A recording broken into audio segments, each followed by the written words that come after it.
Good evening, guys. My name is Alistair, creator of Desire to Inspire in association with Mental Health Awareness. Okay, welcome to this Valentine's special, and tonight I'm going to talk to you about two things in particular, and the fact of things in life is fear and love. And when we live in fear, these are the things we are stopping ourselves from gaining. And when we have love for oneself and ourselves, this is how we feel about not only ourselves but how other people feel about you as well. Okay, so basically, fear of when we're living in fear of things, we live in fear of quite a lot of things. And I've been doing a bit of research, and it's come up with like the 10 things we fear. Okay, so I'm gonna have a look in my box and see what comes out. Okay, so the first thing that we fear in life is the unknown. And why we fear the unknown is because of many people's fears, because it has an element known as loss of control. And when we can't have control, what we tend to do then is panic. So that's number one. Another one is number two is a loss of oneself. When we have a loss of oneself, basically it's who we are and how we define ourselves is a major component in our personality. We're scared to lose who we think we are, because that then falls into the category that we've just been talking about, which is the unknown. And if we don't know ourselves, how can we know anyone else? This occurs to students facing exams and then life for them after school. But really what it comes down to is, who am I really? What am I really about? Number three is separation. So no one wants to lose someone they care for deeply. Have you ever separated from your mum in a mall when you were little, and being separated causes you to panic? But that doesn't just apply. This doesn't just apply as people, also moving into a new job, a new place to live. And the thing is, because we do that in separation, it's massive. Another one I want to talk to you about is pain. Okay, so when we fear pain, all we know about is, right, that pain hurts. And now levels of pain varies from every situation to situation. But in any circumstances, we want to know how bad this is. Another fear that has to do with being in control. Humans believe that if we know what's in store, then we can better prepare ourselves for it. But if we do that, the problem is with pain, it often comes unannounced, making it a fear many of us have to fear. Another one is number 5, which is rejection. When we get ignored when we were little, it's hard to take, but as an adult, when it happens to us, it feels 10 times worse as an adult in rejection, whether that be from a dream job, being constantly overlooked, or rejected from someone you really like. But as we get older, we become wiser and take no as a pinch of salt. But with this fear, it can be controlled by how we react to it. Number 6 is humiliation. Public, no sane person wants to be laughed at or be, being a target of a joke. Humiliation is a huge fear for many, and usually comes in the form of public speaking. Many people become anxious about talking in front of people. All eyes are on them, and if anything goes wrong. So it's a case of practice at being confident. So fake it till you make it. People listen to you then far more than judge you. Number 7 is disappointment. Disappointment comes in 2 forms. Disappointment is in yourself of others. We don't want to let others down, much less than ourselves.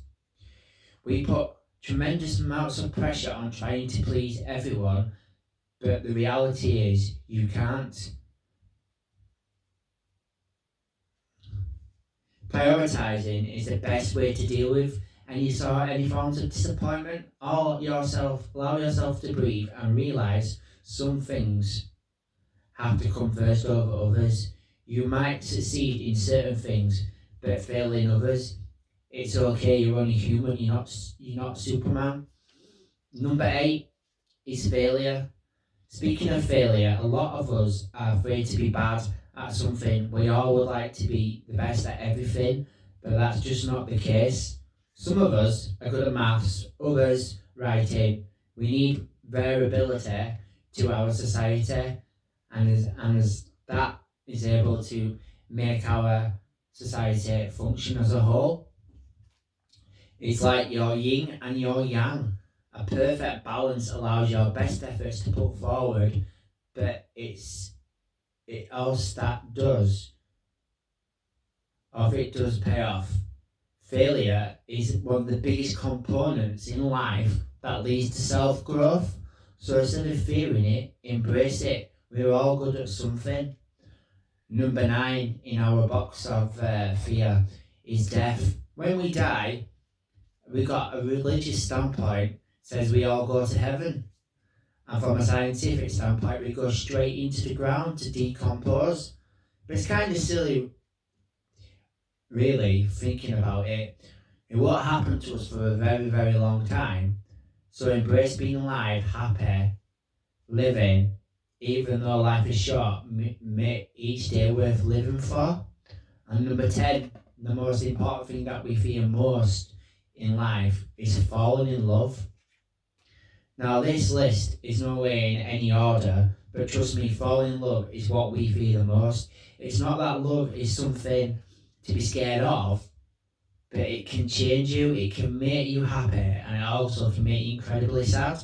It can make you a whole range of emotions, and you are entrusting someone else and building a deep foundation of intimacy with that person. That same love is powerful and unpredictable. It includes all the fears from above that we've been talking about: loss of oneself and the other person, a possibility of separation, heartbreak, pain, rejection, humiliation, disappointment, failure, and sometimes death. But love isn't something you should feel regardless of it encompassing so many other fears. In comparison to so many other fears, we can be the best experience you have if you allow to face it head on. All I'm saying, too much in your fears, when we fear, what we do automatically then is we pull back in life. Don't let yourself do that. Move forward. So those are all the things that I found in my box of fear, and those are the things that we all fear in life. Okay, so now I'm going to move on to our other box, and instead of fearing things, we need to love them. Okay, and now if people love you and they like you for who you are, and the people around you, and you will know you love you by these 10 things. Okay, so number 1 is why someone must love you is your courage. Think of all the hardships you've been through. How else do you think you got through those tough times? It certainly wasn't because you got scared and buried your head in the sand. Yes, it certainly wasn't fun to say so, or to go through it. Things like this, unemployment, family loss. But think how others looked up to you.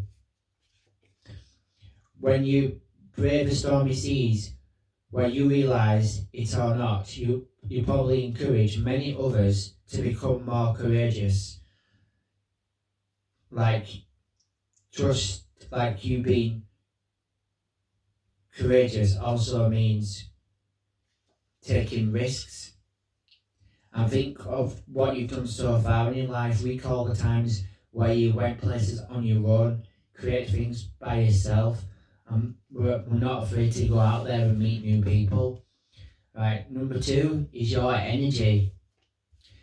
You work harder and give your time to those you love a lot. Don't even try to dispute it.